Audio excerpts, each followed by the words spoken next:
ఓం శ్రీమాత్రే నమః. శ్రీ గురుభ్యో నమః. ఛానల్లోకి స్వాగతం అండి. ఈరోజు 2025వ సంవత్సరం జూన్ మాసం 1వ తేదీ అనగా ఆదివారం నాటి వృషభ రాశి వారి రాశి ఫలితాలను తెలుసుకునే ముందుగా పంచాంగం వివరాలను చూద్దాం. స్వస్తి శ్రీ చాంద్రమానేన శ్రీ విశ్వావసునామ సంవత్సరము జ్యేష్ఠ మాసము గ్రీష్మ ఋతువు ఉత్తరాయణము శుక్లపక్షము తిథి షష్ఠి మే 31వ తేదీ అనగా శనివారం నాడు రాత్రి 8:15 నుండి జూన్ 1వ తేదీ అనగా ఆదివారం నాడు సాయంత్రం 7:59 వరకు. తదుపరి తిథి శుక్లపక్షం సప్తమి జూన్ 1వ తేదీ అనగా ఆదివారం నాడు సాయంత్రం 7:59 నుండి జూన్ 2వ తేదీ అనగా సోమవారం నాడు రాత్రి 8:35 వరకు. నక్షత్రం ఆశ్లేష మే 31వ తేదీ అనగా శనివారం నాడు రాత్రి 9:07 నుండి జూన్ 1వ తేదీ అనగా ఆదివారం నాడు రాత్రి 9:36 వరకు. తదుపరి నక్షత్రం మఖ జూన్ 1వ తేదీ అనగా ఆదివారం నాడు రాత్రి 9:36 నుండి జూన్ 2వ తేదీ అనగా సోమవారం నాడు రాత్రి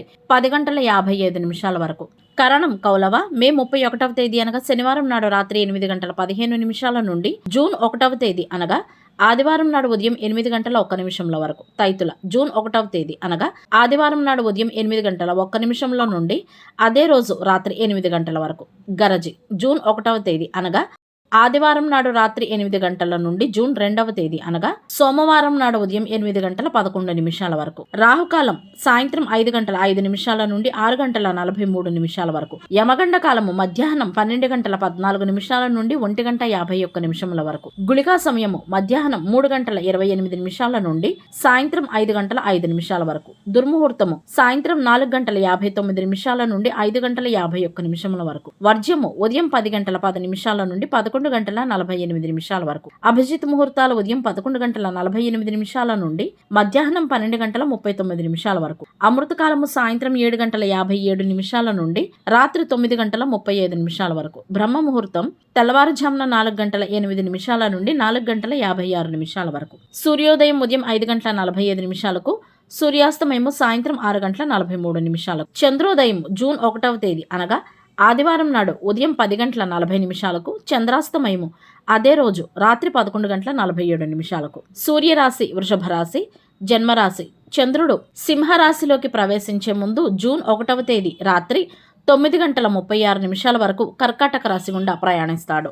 దిశాశూలం పశ్చిమ. ఇవండి ఇవాల్టి పంచాంగం వివరాలు. ఇప్పుడు వృషభ రాశి వారి రాశి ఫలితాలను గురించి తెలుసుకుందాం. ఈ రోజు ఈ రాశి వారికి కుటుంబంలో సుఖశాంతులు నెలకొంటాయి. బంధుమిత్రులతో కలిసి శుభకార్యాలలో కూడా పాల్గొంటారు. సంతోషంగా కుటుంబంతో కాలం గడుపుతారు. చిన్ననాటి మిత్రులను సైతం ఈ రోజు కలుసుకుంటారు. విలువైన వస్తువులను దుస్తులను కొనుగోలు చేస్తారు.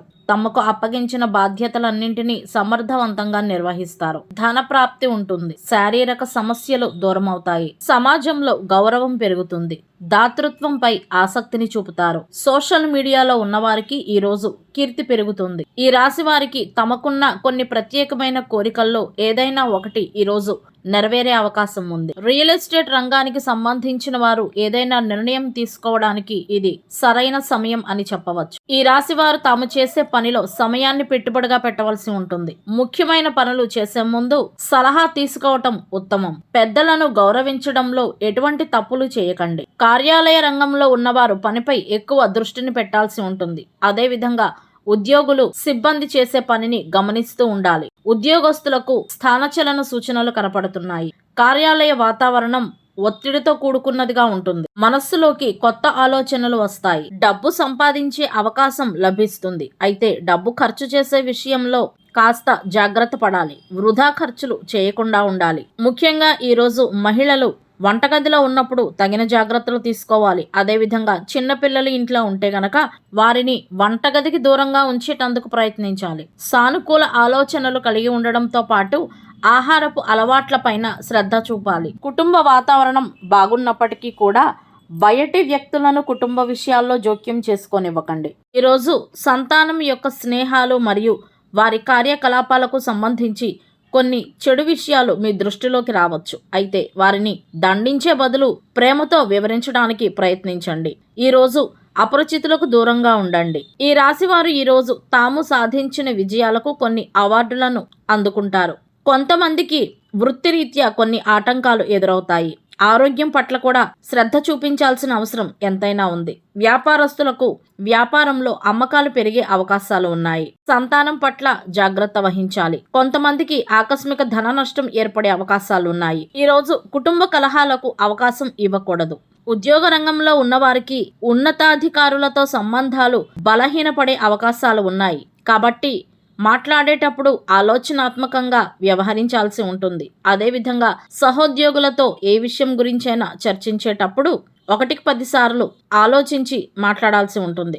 ఏ పని చేయాలన్నా కూడా తొందర పడకూడదు, లేదంటే కొన్ని పొరపాట్లు జరిగే అవకాశం ఉంది.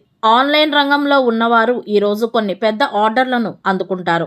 సమయోచితమైన నిర్ణయాలను తీసుకుంటూ ముందుకు సాగాలి. చిన్న చిన్న సమస్యలు ఉంటాయి, అయితే వాటిని భూతద్దంలో చూడకూడదు. పై అధికారులతో సైతం కొన్ని ఇబ్బందులు తలెత్తుతాయి, అయితే మీకు అప్పగించిన బాధ్యతలను మీరు సమర్థవంతంగా నిర్వహిస్తారు.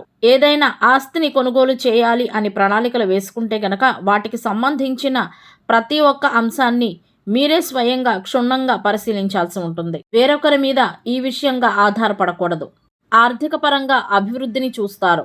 అన్ని రంగాల వారికి తమ తమ రంగాల్లో శుభ ఫలితాలు గోచరిస్తున్నాయి. చాలా కొంతమందిలో మాత్రం ఆర్థిక లావాదేవీల్లో ఆటంకాలు ఎదురయ్యే అవకాశాలు ఉన్నాయి. భార్యాభర్తలు ఇరువురు అన్యోన్యంగా ఉండటం వలన కుటుంబాన్ని బలంగా నిర్మించుకోవచ్చు. అవివాహితులకు పెళ్లికి సంబంధించిన కొన్ని సమస్యలు తీవ్ర రూపం దాల్చే అవకాశాలు ఉన్నాయి. కాబట్టి ఈ కోణంగా జాగ్రత్తగా ఉండాలి. మంచి పనులు చేయటం ద్వారా పుణ్యఫలాలను పొందవచ్చు. కాబట్టి దైవ సేవ కార్యక్రమాల్లో కుటుంబ సభ్యులతో కలిసి పాల్గొనేటందుకు ప్రయత్నించండి. మరికొంతమందికి చిన్ననాటి మిత్రులతో విభేదాలు ఉంటాయి. కుటుంబ సభ్యులలో ఎవరైనా ఒకరి వలన ఈరోజు మీకు మంచి జరుగుతుంది. వారి వలన సహాయాన్ని పొందుతారు. ప్రశాంతంగా ఉండేటందుకు ఈరోజు ప్రయత్నించాల్సి ఉంటుంది. ఆందోళన వలన కొన్ని సమస్యలను ఎదుర్కోవలసి వస్తుంది. మనశ్శాంతిగా ఉంటే వాదనలు గొడవలు దూరం అవుతాయి. సోదరులతో ఉన్న కొన్ని వివాదాలు ఈరోజు పరిష్కారం అవుతాయి. కుటుంబ సభ్యులతో ఆస్తికి సంబంధించిన విషయంలో కొన్ని గొడవలు జరిగే అవకాశాలు ఉన్నాయి. కాబట్టి ఈ కోణంగా జాగ్రత్తగా ఉండాలి. విద్యార్థులు చదువు పట్ల ఆసక్తి చూపకపోతే జీవితంలో వచ్చే మంచి అవకాశాలను కోల్పోతారు. తప్పుడు మార్గంలో వెళ్ళేవారు భవిష్యత్తులో తీవ్ర సమస్యలను ఎదుర్కొంటారు. కాబట్టి శ్రద్ధగా మనసు పెట్టి చదవాల్సి ఉంటుంది, లేదంటే విజయాన్ని సాధించలేరు. ఈ రాశి వారు ఇతరుల విషయాల్లో జోక్యం చేసుకోవటం వలన తమ పేరు ప్రతిష్టలకు నష్టాన్ని కొని తెచ్చుకుంటారు. కాబట్టి తమ పని తాము చూసుకోవటం చాలా మంచిది. ఈరోజు కుటుంబంలోని ఒక మహిళ వలన కొన్ని సందర్భాల్లో ఇబ్బందులకు గురి అవుతారు. మనోధైర్యాన్ని కలిగి ఉండటం వలన కొన్ని సమస్యలకు పరిష్కారం లభిస్తుంది. అవివేకంతో తీసుకునే నిర్ణయాలు సమస్యలకు దారితీస్తాయనే విషయాన్ని గుర్తుంచుకోవాలి. ఈ రాశివారు ఈరోజు వాహనాన్ని ఉపయోగించేటప్పుడు తగిన జాగ్రత్తలు తీసుకోవాలి. తాము వాహనాన్ని జాగ్రత్తగా నడుపుతున్నా కూడా ఎదుటివారి వలన మీరు నష్టపోయే అవకాశాలు ఉన్నాయి. కాబట్టి జాగ్రత్తగా ఉండాలి. ఇంట్లో కొన్ని చెడు శక్తుల ప్రభావం వలన కూడా కుటుంబ సభ్యుల మధ్యన దూరం పెరిగే అవకాశాలు ఉన్నాయి. అంతేకాకుండా స్నేహితులతో సైతం వివాదాలు వాదనలు లాంటివి జరుగుతాయి. కాబట్టి జాగ్రత్తగా ఉండాలి. స్వల్ప ఆరోగ్య సమస్యలు కూడా కనపడుతున్నాయి. కాబట్టి శారీరక సమస్యలు ఏమైనా ఉంటే తప్పకుండా వైద్యుణ్ణి సంప్రదించాలి. ఆహార పదార్థాలకు సంబంధించిన వ్యాపారంలో పెట్టుబడి పెట్టడం ద్వారా ప్రయోజనాలను పొందవచ్చు. కొన్ని వృధా ప్రయాణాలు చేయవలసి వస్తుంది. వాతావరణం మార్పు వలన కూడా కొన్ని అనారోగ్య సమస్యలను ఎదుర్కొంటారు. అవివాహితులకు వివాహ ప్రతిపాదనలు ఏమైనా వస్తే గనక సానుకూలంగా స్పందించాల్సి ఉంటుంది. మీరు గనక మీ ఇంట్లో పెద్ద వయసు వారు అయ్యుంటే కనుక మీ సంతానం పట్ల కోపంతో నడుచుకోకండి. ఇవి పిల్లల మనస్సులో తీవ్రమైన ప్రభావాన్ని చూపుతాయి. ఈరోజు ఇతరులకు సహాయం చేసేటందుకు ప్రయత్నించండి. గోవులకు పక్షులకు ఆహారాన్ని మరియు నీటిని అందించండి. ఇష్టదైవాన్ని పూజించడం మానవద్దు. పడమర దిశగా కాకుండా ఉత్తర దిశగా ప్రయాణించడం వలన సత్ఫలితాలను పొందవచ్చు. ఆదివారం రోజు ముఖ్యమైన పనుల మీద బయటకు వెళ్లేటప్పుడు కిళ్ళీని గాని లేదా తమలపాకును గాని నములుతూ వెళ్లటం వలన ఆ పని విజయవంతం అవుతుందని పెద్దల సూచన. ఆదివారానికి గ్రహాధిపతి సూర్యుడు. సూర్యుని అధిష్టాన దైవం అగ్ని మరియు రుద్రుడు అనగా శివుడు. కాబట్టి సూర్యుని అనుగ్రహం కొరకు ఆదివారం నాడు శివాలయాలను దర్శించాలి. శ్రీ ఆదిత్య హృదయ స్తోత్రం, రుద్ర స్తోత్రాలు మరియు శివ స్తోత్రాలను పఠించాలి. గ్రహబలం కొరకు ఆదివారం నాడు నారింజ, సింధూరం మరియు కాషాయం రంగు దుస్తులను ధరించాలి. ఆదివారం నాడు తలకు నూనె రాసుకుని తలంటు స్నానం చేయటం వలన అనారోగ్యం కలగడంతో పాటు అందం, ఆకర్షణ లాంటివి తగ్గిపోతాయి. సోమరితనాన్ని, కోపాన్ని, అహాన్ని నియంత్రించుకుని ఈరోజు క్రియాశీలకంగా గడపాల్సి ఉంటుంది. ఆదివారం నాడు బంగారం, రాగి, పట్టు వస్త్రాలకు సంబంధించిన పనులకు మరియు వ్యవసాయ పనులకు అనుకూలంగా ఉంటుంది. ఇవండి ఇవాల్టి వృషభ రాశి వారి రాశి ఫలితాలు. ఇదే విధంగా ప్రతిరోజు పంచాంగం వివరాల కొరకై మరియు వీడియోకు ఒక్క లైక్ చేయడం ద్వారా మీ సపోర్ట్ను మాకు అందజేస్తారని ఆశిస్తున్నాము. అలాగే మొదటిసారి మన ఛానల్ చూస్తున్న వారు ఎవరైనా ఉంటే గనక తప్పకుండా సబ్స్క్రైబ్ చేసుకోవాల్సిందిగా కోరుతున్నాము. ధన్యవాదాలు.